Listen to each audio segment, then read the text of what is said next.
Ya, shalom, saudaraku yang dikasih Tuhan. Di mana hari ke-16 kita melakukan doa puasa 40 hari ini.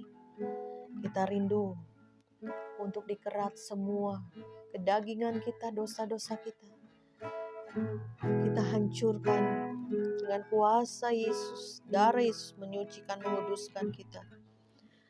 Sehingga kita dibereskan.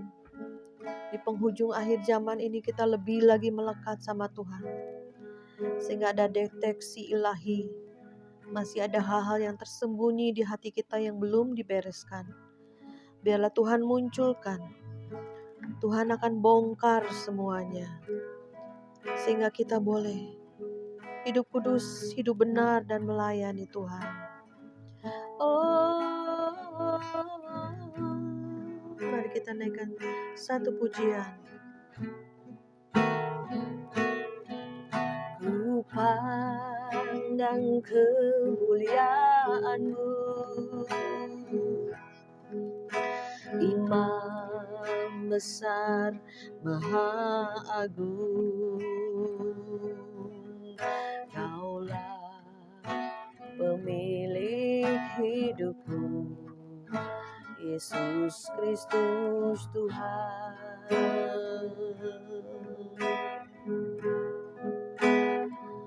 Sujud di depan tatamu, taklukkan seluruh hidupku.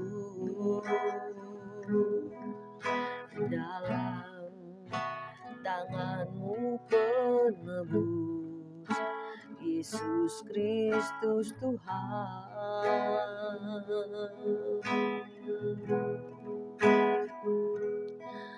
Tiada satu pun yang luput dari karya kasih-Mu yang mulia. Bagi-Mu segala pujian, hormat, kemuliaan.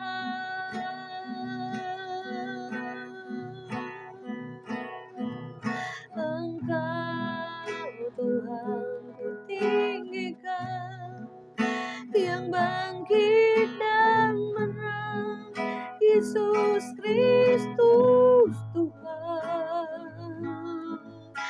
Kekal sempurna kuasa-Mu, agunglah karya-Mu.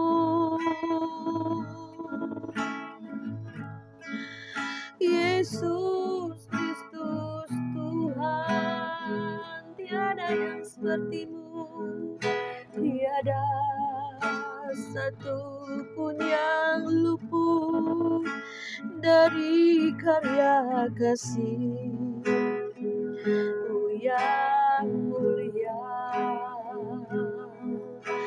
Bagi-Mu segala pujian, hormat, kemuliaan.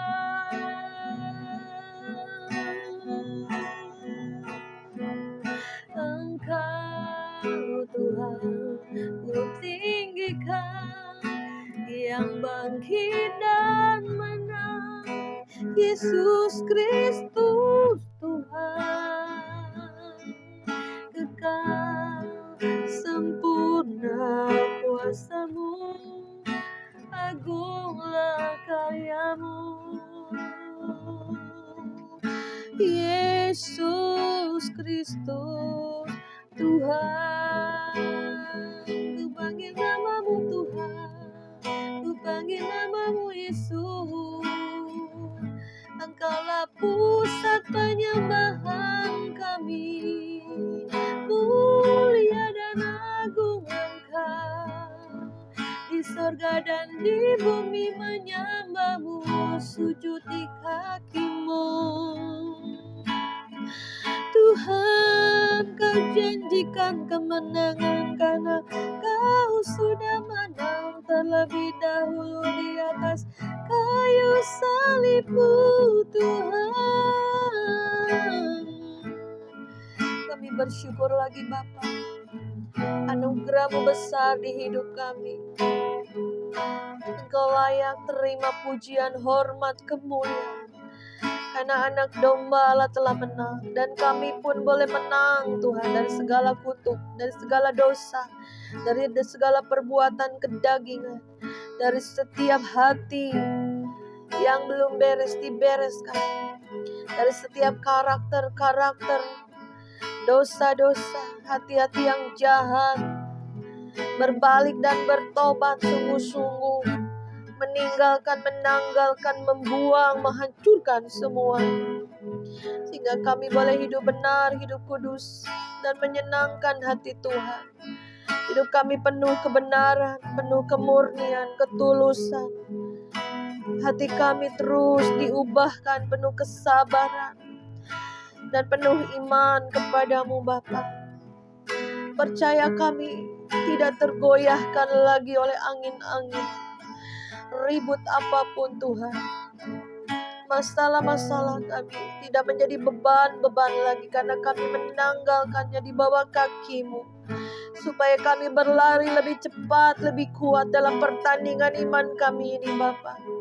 Kami buang, kami tanggalkan semua dosa, kesalahan yang merintangi kami. Semua kuk yang bukan dari Tuhan kami patahkan, kami hancurkan di dalam nama Yesus. Semua beban-beban yang bukan dari Tuhan kami lepaskan di dalam nama Yesus. Dan kami memilih iman dan percaya bahwa Tuhan memberi kuk yang ringan, supaya kami belajar kebenaran ketetapan-Mu, supaya kami sabar dan rendah hati di hadapan Tuhan dan di hadapan manusia. Terima kasih Bapak, urapi setiap yang mendengar YouTube Pas Agape ini Bapak, sehingga ada perubahan-perubahan hidup, pemulihan, sehingga ada perubahan-perubahan nasib yang dimulai dari hati yang diubahkan. Terima kasih Bapak, di dalam nama Yesus. Haleluya.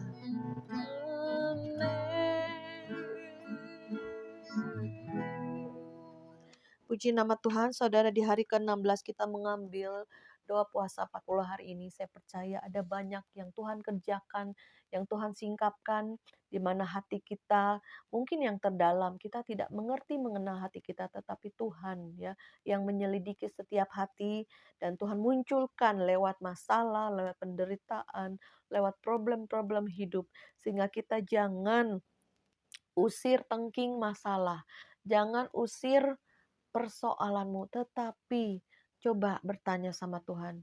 Dalam tinggal tenang dan percaya, disitulah kekuatanmu. Pada saat hati kita tenang, kita bertanya, Tuhan, masalah pergumulanku ini apa sih yang Tuhan sedang bereskan, sedang Tuhan selidiki, dan Tuhan sedang mau kita diubahkan. Saya pernah mengalami seperti itu ya, bertanya sama Tuhan, Tuhan, masalah persoalan, problem, atau tiba-tiba ada hal yang tidak mengenakan ya terjadi, ini Tuhan sedang mengerjakan apa ya. Kalau saya ada dosa kesalahan, Tuhan ampuni. Kalau tidak ada, Tuhan sedang mendidik ya. Dan kita bisa belajar dan mengucap syukur dalam segala hal. Nggak mudah pada saat kita mengalami masalah yang berat ya, kita tiba-tiba dihina, tiba-tiba kita dimarahi, tiba-tiba kita dimaki habis pada saat kita tidak bersalah. Tapi Tuhan bilang, mengucap syukurlah dalam segala hal, karena itu yang aku inginkan. Jadi saat-saat ini juga saya pada saat mengalami ya, pada saat saya menjalani doa puasa ini, ada banyak sekali teman-teman ya yang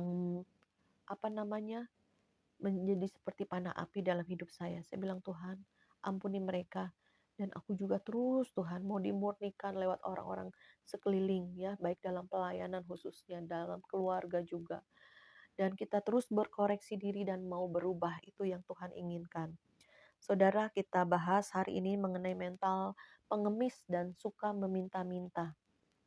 Kita percaya ya, apa yang kita kerjakan dalam kehidupan kita ini akan membawa dampak pada kekekalan.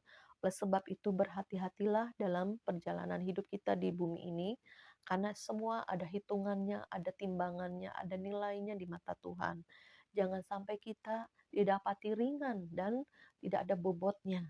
Biarlah kita bisa menjadi berkat ya, kuat karena kita sudah melewati.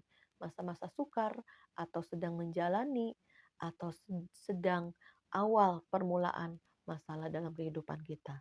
Ini ada satu firman yang sangat memberkati di dalam firman Tuhan ini dikatakan Matius 12 ya ayat yang ke-33. Jikalau suatu pohon kamu katakan baik, maka baik pula buahnya. Jikalau suatu pohon kamu katakan tidak baik, maka tidak baik pula buahnya. Sebab dari buahnya lah pohon itu dikenal. Hai kamu keturunan ular beludak, bagaimanakah kamu dapat mengucapkan hal-hal yang baik sedangkan kamu sendiri jahat? Karena yang diucapkan mulut meluap dari hati. Orang yang baik mengeluarkan hal-hal yang baik dari perbendaharaannya yang baik, dan orang yang jahat mengeluarkan hal-hal yang jahat dari perbendaharaannya yang jahat. Tetapi aku berkata kepadamu, setiap kata sia-sia yang diucapkan orang harus dipertanggungjawabkan pada hari penghakiman, karena menurut ucapanmu engkau akan dibenarkan, dan menurut ucapanmu pula engkau akan dihukum. Jadi selama 40 hari kita mengadakan doa puasa ini, supaya semua yang jahat yang di hati kita ini keluar, kita buang ya saudaraku. Jangan sampai muncul di mulut kita kata-kata iri hati, marah ya. Terus juga kata-kata kotor, kata-kata najis, kutuk keluar dari mulut kita, itu berarti hatimu belum beres, Saudara. Ya. Saya juga terus dimurnikan supaya apa yang di hati yang sudah dipenuhi Roh Kudus itu yang meluap di mulut kita lah perkataan yang baik, yang benar, yang membangun, kata-kata yang membangkitkan orang, yang beri semangat kepada yang patah semangat, ya. Saudara, biarlah kita pada akhir zaman ini lebih lagi untuk mau diproses ya, karena Tuhan melihat hati dan orang-orang dunia juga melihat apa yang keluar dari mulutmu, apakah sumpah serapah, apakah marah-marah, apa kata-kata kotor, kata-kata najis, itu akan dinilai orang dan dinilai oleh Tuhan. Ya, kita belajar pada hari ini di dalam Kisah Rasul 20 ayat 34. Kamu sendiri tahu bahwa tanganku sendiri aku telah bekerja untuk memenuhi keperluanku dan keperluan kawan-kawan seperjalananku. Dalam segala sesuatu telah kuberikan contoh kepada kamu, bahwa dengan bekerja demikian kita harus membantu orang-orang yang lemah, dan harus mengingat perkataan Tuhan Yesus bahwa Ia sendiri telah mengatakan adalah lebih berbahagia memberi daripada menerima. Jadi kita pada hari ini belajar tentang mental pengemis, mental orang miskin dan suka meminta-minta. Itu ada di sekeliling kehidupan kita, baik dalam keluarga, pelayanan, ya saudaraku. Jadi kita harus sebagai anak Tuhan, mungkin pada saat kita diturunkan ya, direndahkan, pada saat lost job, pada saat kita kekurangan uang, pada saat nggak ada pekerjaan, suami kita bangkrut ya, bisa loh saudara, tiba-tiba kita ini seperti apa namanya punya mental pengemis ya, minta-minta utangan, minta-minta pertolongan, ya. Boleh, bukannya nggak boleh saudaraku ya, boleh, tapi jangan terus-menerus sehingga orang menjauhi saudara dan saya. Ah, nggak, jangan deket-deket dia nih, suka minta-minta, ya, suka minta utangan atau minta bantuan atau apapun, ya. Baiklah kita datang kepada Yesus, baiklah kita tersungkur di kaki Tuhan, minta berkat yang dari Tuhan, dibukakan cara Tuhan, jalan Tuhan. Seringkali manusia ini mengecewakan. Saya juga pernah mengalami loh saudara. Ini menjadi kesaksian hidup saya. Pada waktu terjepit semuanya. Anak harus bayaran, ya makanan gak ada, ya ada sedikit banget gitu ya. Untuk makan hari itu, untuk makan paling nasi sama sayur doang yang ada di kulkas. Ya saya siapa lagi Tuhan ya. Kadang bukannya ini ya kita berpikir ya, aduh siapa lagi yang bisa nolong. Saya telepon saudara saya yang kaya. Cuman hanya menasehati aja, nggak ada pertolongan saudara. Kita berharap ada pertolongan lah setidaknya ya, dibantuin ya kan. Kamu perlu apa? Kamu butuh apa? Gitu kan. Enggak saudaraku ya.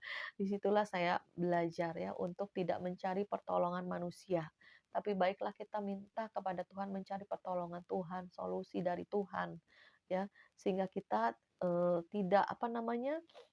Tidak dianggap remeh. Lah kamu Kristen, masa kamu minta-minta? Sedangkan yang aku mau pinjemin itu kan keluarga saya masih muda gitu ya. Kamu Kristen, mana mungkin, maksudnya mana Tuhan kamu, masa Tuhan biarin kamu gitu ya. Makanya kita sebagai anak Tuhan, menyandang predikat sebagai anak Tuhan itu jangan sampai memalukan nama Tuhan, ya. Maksudnya meminta-minta pertolongan ya, ataupun tiba-tiba jadi punya mental pengemis.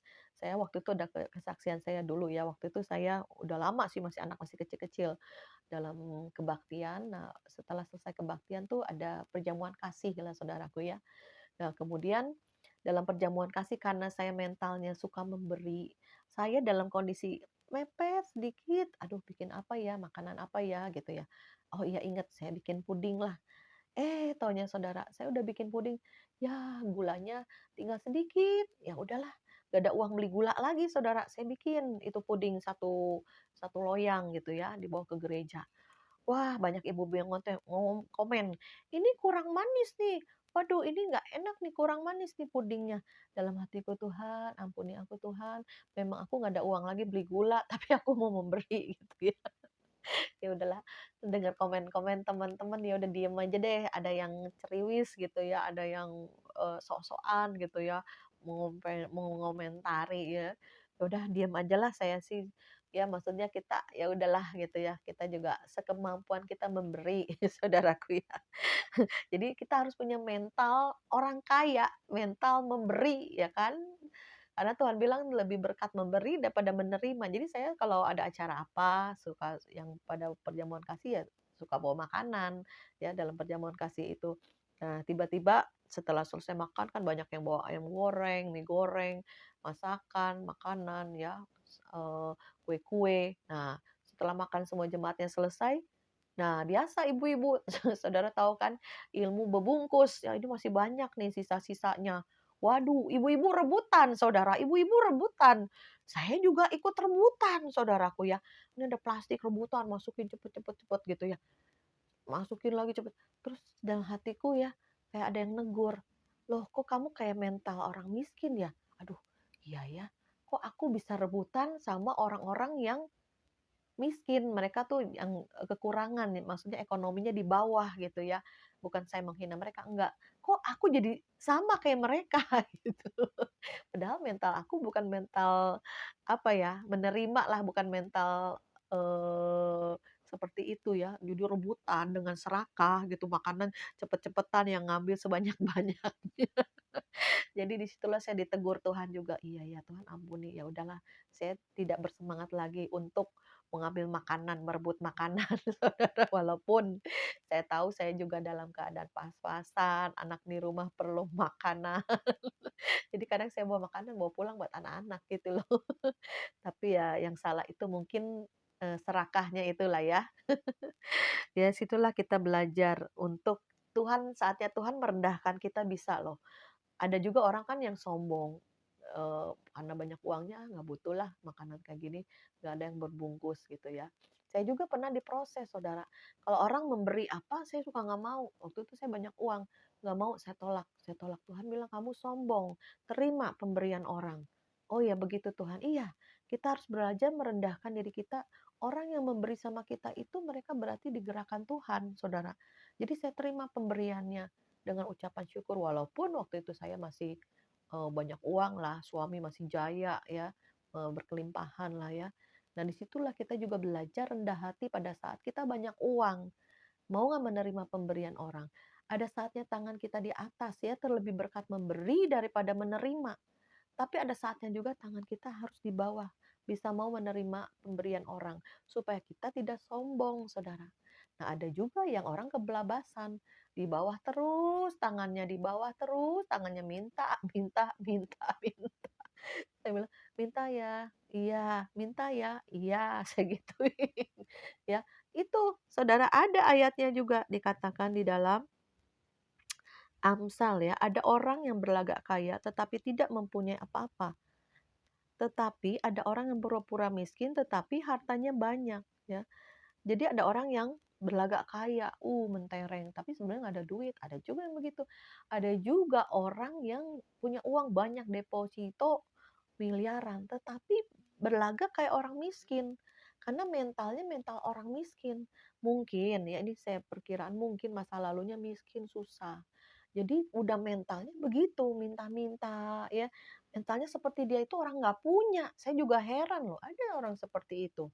Ya minta ya, iya saya bilang, minta ya, iya, tapi dalam hati saya dia kan banyak uang, dia kan kelimpahan, kok mentalnya kayak mental begitu ya, ya saudaraku.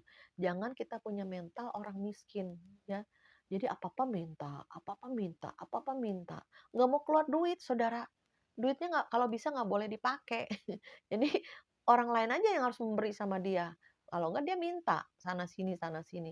Saya juga heran dengan orang yang seperti ini, tapi sebetulnya benar ada di dalam firman Tuhan. Ada orang yang kaya, ya uangnya banyak, tetapi dia dikatakan dalam Amsal pura-pura miskin. Tetapi hartanya banyak. Ada orang seperti ini juga ya saudara. Jadi hati-hati jangan sampai kita mental orang miskin ya. Padahal kita bisa misalnya kita belanja sayur. Iya mang, ininya nawar setengah mati ya. Udah gitu ditambahin lagi pakai tangan kita. Itu nggak boleh loh saudara. Ya kasihan abang sayurnya saudara. Ada orang seperti itu. Dan kemarin juga saya juga ada ada satu peristiwa ya. Ada tukang kue di pasar. Ki Maria kenal nggak sama Ibu A? Iya kenal. Masa dia nggak mau bayar hutang kue saya, dia ambil jalan lain keluar dari pasarnya. Ah, masa sih Ci? Itu kan orang kaya loh Ci. Saya tahu dia. Dia kan rumahnya di Hook, perumahan. Satu kompleks sama saya, dia orang kaya, lebih kaya dari saya. Saya bilang rumahnya besar. Ya, Ci, makanya Ci itu heran ya orang-orang seperti itu. Dia nggak lewat untuk bayar hutangnya, tapi lewat jalan lain, Saudara. Nah, Saudara, itu ada orang kaya seperti itu, Saudara. Ya mungkin bayar kue utang berapa lah ya, puluhan ribu lah ya. Tapi dia bisa menghindar, Saudara. Ya itulah mental orang-orang susah, selalu menawar ya, selalu nggak mau bayar, kalau mau gratisan, gratisan, gratisan, gratisan. Itu maka apa yang terjadi dalam kehidupan nyatanya sesuai dengan hatinya. Ya kalau mental lu orang miskin, lama-lama hidup lu akan kekurangan. Karena mental lu miskin ya, kurang terus, kurang terus, kurang terus ya saudara.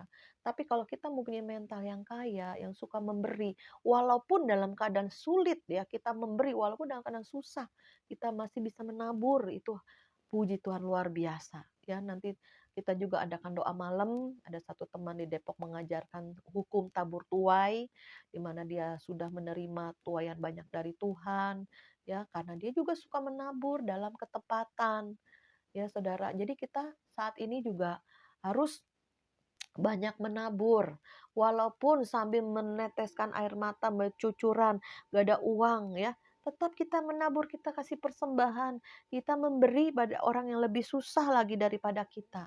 Ya itu menabur. Pada suatu hari, pada satu waktunya Tuhan, engkau akan pulang membawa berkas-berkasnya, membawa tuaian, dan engkau akan bersorak-sorai. Ya, puji nama Tuhan. Ayat yang selanjutnya saya bacakan di dalam Pengkhotbah 9 ayat 16. Eh, Hikmat lebih baik daripada keperkasaan, tetapi hikmat orang miskin dihina dan perkataannya tidak didengar orang. Ya, jadi hikmat lebih baik daripada keperkasaan, daripada kekuatan. Hikmat itu kecerdasan roh, ya, penuh hikmat, bijaksana, bisa menimbang, bisa mengukur, ya, bisa berpikir dengan baik, dengan benar sesuai firman, ya, sehingga dikatakan, tetapi hikmat orang miskin dihina dan perkataannya tidak didengar orang. Jadi kalau orang yang berhikmat, orang yang bijaksana, ya pasti dia hidupnya tidak miskin, tidak susah, ya. Bukan berarti orang miskin itu salah, tetapi kalau hidupmu miskin, terus meminta, minta, minta, minta terus seumur hidupmu, itu ada yang salah.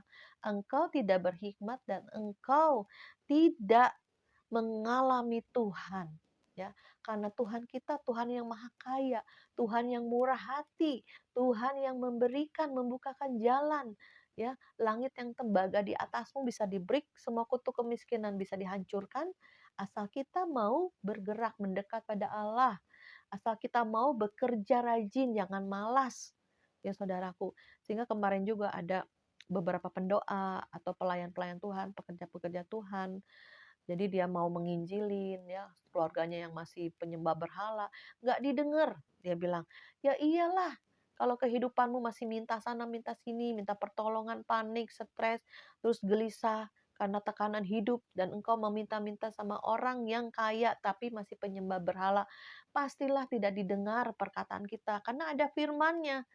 Hikmat orang miskin dihina dan perkataannya, omongan kita, kesaksian kita, penginjilan kita ya, tidak akan didengar ya.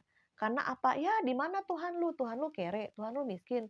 Kalau lu bener Tuhan lu pasti lu nggak mungkin minta-minta ya, nggak mungkin lu tuh kehidupan lu begini terus, terpuruk terus ya. Pasti ada yang salah. Ya mari kita berkoreksi diri ya.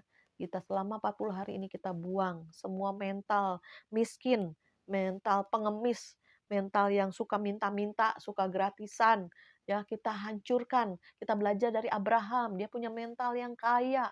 Ya pada waktu istrinya meninggal, terus ada orang penduduk di sekitarnya itu yang mau memberikan tanah untuk istrinya yang meninggal, Sarah. Tetapi Abraham bilang, "Jangan, aku bayar. Aku bayar." Itu mental orang kaya, saudaraku. Ada satu peristiwa, saya kedatangan saudara dari Surabaya, jauh dari keluarga mama saya, datang ke Jakarta. Dan saat itu saya mau ngajak makan ke restoran, walaupun restorannya tidak mahal-mahal, karena di depan komplek di perumahan itu ada ruko ya.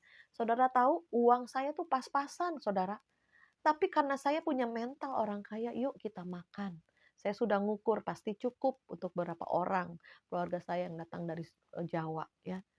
Itulah kita punya mental orang kaya, kita berkati mereka, kita beri makan mereka, tamu loh. Jauh-jauh jarang datang, nggak 10 tahun sekali datang. Saya berkatin dengan membawa mereka makan.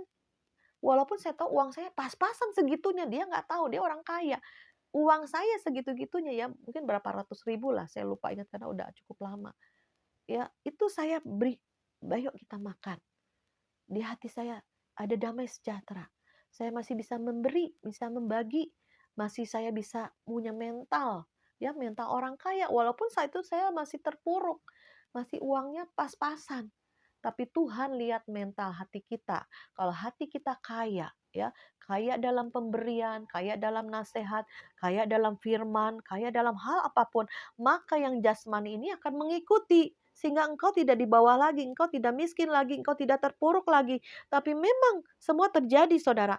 Pada saat hatimu kaya, maka kekayaan jasmani akan mengikuti. Ya, kayak apa sih? Kayak hatimu, kayak nasihat, kayak kebaikan, kayak perkataanmu, ya, kaya ya, perkataanmu didengar orang, ya, nasihat-nasihatmu didengar orang. Nah, itu kaya, ya. Maka oleh sebab itu saudara, jangan kita ini punya mental orang miskin, mental yang harus orang lain memberi, memberi, merasa untung kalau dikasih orang. Salah saudara, harus merasa untung kalau kita bisa memberi. Harus kita punya rasa bangga kalau kita masih dalam kekurangan pun kita masih bisa menabur. Ya saudara, makanya sekarang di Agape juga saya bilang, memang beberapa bertahun-tahun kadang saya nggak ada persembahan gitu. Kadang kasihan yang datang banyak orang-orang yang kesusahan, sulit, miskin, atau kekurangan.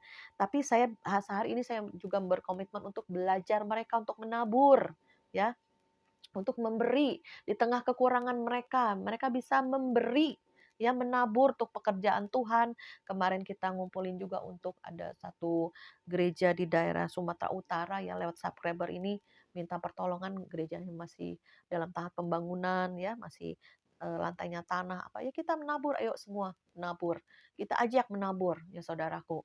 Walaupun sedikit 1.000, 2.000, 5.000 yang kekurangan, yang sulit, yang miskin. Gak apa-apa, itu mungkin uangmu yang paling berharga. Kalau orang kaya uangnya banyak, misalnya miliaran, ya ngasih berapa juta itu mah kecil, seujung kuku. Tetapi kalau orang miskin, yang memberi nih, misalkan, ya aku cuma ada 2.000 peraknya hari itu. Dia berikan semua itu orang yang terkaya. Karena Tuhan tidak lihat secara apa namanya, kuantitas, jumlah, tetapi kualitas hati kita yang Tuhan lihat. Seperti saya ingat ya, janda yang miskin di bait Allah, yang memberikan seluruhnya walaupun uang recehan, saudara. Itu Tuhan bilang dia memberi seluruh hidupnya, memberi dengan yang terbesar daripada orang-orang Farisi, ya, orang-orang kaya yang memberi dalam kelimpahan. ya itu mudah. Tetapi memberi dalam saat kita sulit, saat kita kurang, saat kita miskin, nah itu saudara, itu yang dinilai Tuhan. Jadi nanti ada satu pemulihan, ada satu peninggian, ya Tuhan angkat dari lumpur kemiskinan. Seperti hidup saya juga Tuhan angkat dari lumpur kemiskinan di masa lalu saya. Karena orang tua saya terpuruk, miskin, kekurangan. Dan saatnya Tuhan angkat karena hati kita kaya untuk memberi. Hati kita kaya. Sehingga ucapan saya, omongan saya didengar orang. Kenapa? Penuh hikmat, kebijaksanaan, karena kita sering baca firman. Ya, firman itulah yang menguasai pikiran hati kita dan mulut kita. Sehingga kita kaya, maka kehidupan jasmani pun mengikuti. Jika hatimu kaya, pikiranmu kaya, ya, engkau akan diperkaya oleh Tuhan. Jangan kita meragukan kasih Tuhan, kuasa Tuhan, ya. Jangan kita suka bersungut-sungut dan juga apa namanya, jangan kita ini, ngomel, bersungut-sungut, akhirnya kita ya, berkat Tuhan tertutup ya saudaraku. Pada saat kita kaya, kita memperkayakan mulut kita dengan firman, ya perkayakan dengan hikmat Tuhan. Ayo bekerja jangan malas seperti ayat dikatakan ayat 20 tadi kisah Rasul. Kamu sendiri tahu bahwa dengan tanganku aku bekerja untuk memenuhi keperluanku. Jadi keperluan keluarga, keperluan juga dalam kawan-kawan seperjalanan. Jadi keperluan pelayanan juga kita bisa nabur. Dalam segala sesuatu telah kuberikan contoh kepada kamu bahwa dengan bekerja demikian kita harus membantu orang-orang yang lemah. Orang-orang lemah itu siapa sih? Orang-orang yang kekurangan ya, pada saat mereka terpuruk kita bisa bantu. Tetapi kalau dia miskin terus seumur hidupnya ada yang salah, dia malas. Seringkali ucapannya negatif. Anak saya aja suka bilang, "Mami, kumpulan Mami kok kenapa orang-orang yang susah terus sih Mami? Mami nggak capek ya?" Katanya bergaul terus sama orang yang susah, yang miskin. Nanti yang inilah, yang itulah, bermasalah, ini, itu, ini. Ya secara, pikiran saya juga, ya mami juga mungkin lelah ya, capek ya. Dimana orang-orang tuh yang sekeliling kita dalam pelayanan apapun, yang masih belum bangkit, padahal kita udah bangkit, kita udah kuat, udah pemenang, ayo contoh gitu kan. Kita harus pemimpin jadi contoh kan. Nah mereka masih terpuruk, kenapa? Ucapan mereka, hati mereka belum kaya, saudara. Hanya menadah, ya meminta, ya meminta pertolongan manusia ya, mengemis, punya mentalnya tidak baik ya saudaraku. Ya akhirnya Tuhan juga kirimkan komunitas yang lebih baik. Kata anak saya, "Nah ini Mami, ini bagus Mami. Mami punya komunitas yang baik." Iya, saya bisa merasakan perbedaan antara komunitas yang menengah ke bawah sama menengah ke atas tuh cara bicara mereka lain, tindakan mereka, berpikir mereka lain, beda. Mereka rajin, never give up, bekerja, hati mereka kaya dan mereka pun optimis ya, tidak tidak yang dalam komunitas yang menengah ke bawah tuh pesimis, negatif, tidak berani melangkah, ragu ya. Seringkali udah negatif dulu, mau bekerja, mau buat usaha udah negatif. Ya udahlah terpuruk teruslah, nadah teruslah ke orang-orang ya, ke adiknya kek, ke gereja kek, ke pelayanan kek, nadah terus Saudara. Itu harus di-break, dihancurkan selama kita 40 hari ini. Saya percaya ada perubahan-perubahan. Yang hidup kelimpahan yang kaya, mereka bisa rendah hati. Yang hidup dalam kemiskinan, kekurangan, mereka bisa diberkati berlimpah-limpah. Saya percaya pada saat kita 40 hari mengandalkan doa puasa ini, ada banyak mental-mental pengemis yang di-break, dihancurkan. Ada yang suka minta-minta dan gratisan itu juga mulai malu ya, mari bekerja. Dengan tanganmu, Tuhan memberikan kita hikmat, tangan untuk bekerja, mari bekerja. Sehingga dikatakan di ayat tadi, bisa memberi ya, bahwa nah, dalam segala sesuatu telah kuberikan contoh kepada kamu bahwa dengan bekerja demikian kita membantu orang-orang yang lemah dan harus mengingat perkataan Tuhan Yesus bahwa Ia sendiri telah mengatakan adalah lebih berbahagia memberi daripada menerima ya. Jadi saya sangat bersyukur kepada juga para subscriber, pada yang pendengar YouTube Pas Agape juga yang masih memberi di lumbung-lumbung Yusuf. Ada banyak pekerjaan-pekerjaan Tuhan yang harus kita lakukan, kerjakan, selesaikan. Saya pun kadang masih menabur, ya, menabur di lumbung Yusuf dengan usaha pekerjaan dari anak, dari usaha pribadi, ya, saudaraku. Saya percaya Tuhan cukupkan limpahi dan kehidupan saya juga Tuhan jamin, gak usah khawatir dan percaya akan hari esok ada penuaian jiwa-jiwa, ada orang yang lemah dibangkitkan, ada orang yang jauh dari Tuhan didekatkan. Saya mengucapkan syukur dan terima kasih kepada teman-teman yang masih menabur di Lumu Yusuf, karena sebagian saya udah bagikan kepada penginjil-penginjil, pekerja-pekerja, juga sembako-sembako terus kami berikan bagi yang kekurangan, dan janda-janda yang udah tua pun kita bagikan ya. Saya bilang, ayo Bu berdoa ya, berdoa untuk lawatan Tuhan, berdoa untuk kota, berdoa untuk pelayanan pas agape dan seluruh para subscribernya ya. Jadi kita saling silang, kita juga saling memberi, kita juga ada sesuatu yang kita kerjakan lewat YouTube ini. Ya ada mungkin nanti banyak-banyak tempat yang mau kita bukakan untuk menjadi rumah doa ya. Kita lebih lagi on fire.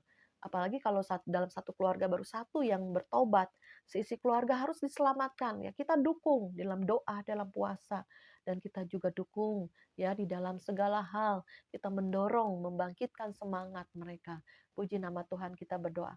Bapak, terima kasih Bapak, saat ini kami belajar untuk tidak mempunyai mental pengemis, mental yang selalu minta-minta. Di dalam nama Yesus kami break dalam nama Yesus. Kami punya Tuhan yang kaya, punya Tuhan yang limpah.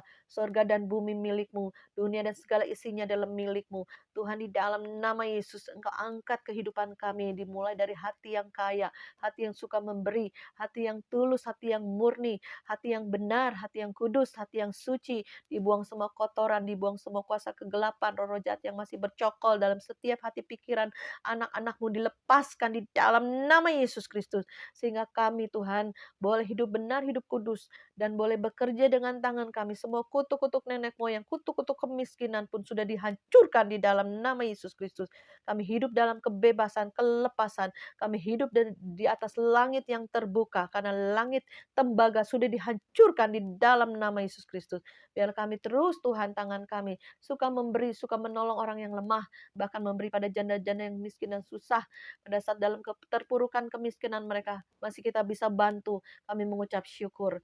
Tapi biarlah mereka juga bangkit dan tidak menjadi mental pengemis dan mau dibantu terus, tapi mereka bangkit untuk menguatkan lagi yang lain. Terima kasih Bapak, biarlah YouTube Pas Agape ini menjadi berkat bagi banyak orang, sebagaimana banyaknya Tuhan untuk banyak yang mendengar YouTube ini Tuhan. Tuhan sendiri akan perluas. Roh Kudus yang menggerakkan. Banyak yang share ke teman-teman yang lainnya. Ke grup-grup WA lainnya. Biarlah YouTube ini boleh menjadi salah satu YouTube di akhir zaman ini Tuhan. Dalam kuasa para pendoa dan juga kuasa para penuai ini. Boleh kuat di dalam nama Yesus. Haleluya. Amin.